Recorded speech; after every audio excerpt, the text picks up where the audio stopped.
ન્યાયાધીશે અને ન્યાયાલયે નિર્દોષ સાબિત કર્યા છે કથિત શરાબ કાંડ મામલામાં. તમે જો અરવિંદ કેજરીવાલજી ઈમાનદાર હતા, મનીષ સિસોદિયાજી ઈમાનદાર હતા. મનીષ સિસોદિયાજીએ શિક્ષણનું મોડલ આપ્યું હતું, સત્યેન્દ્ર જૈને હેલ્થનું મોડલ આપ્યું હતું, અરવિંદ કેજરીવાલજી આખી ઈમાનદારીનું મોડલ આપ્યું હતું આખા ભારતમાં.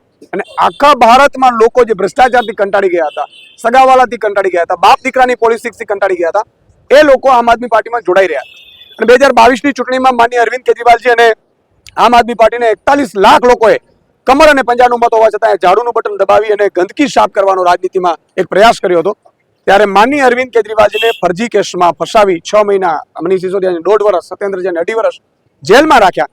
પરંતુ આજે અમે બાલા હનુમાનજીના મંદિરે દર્શને આવ્યા છીએ અને અરવિંદ કેજરીવાલજી હનુમાનજીના પરમ ભક્ત છે.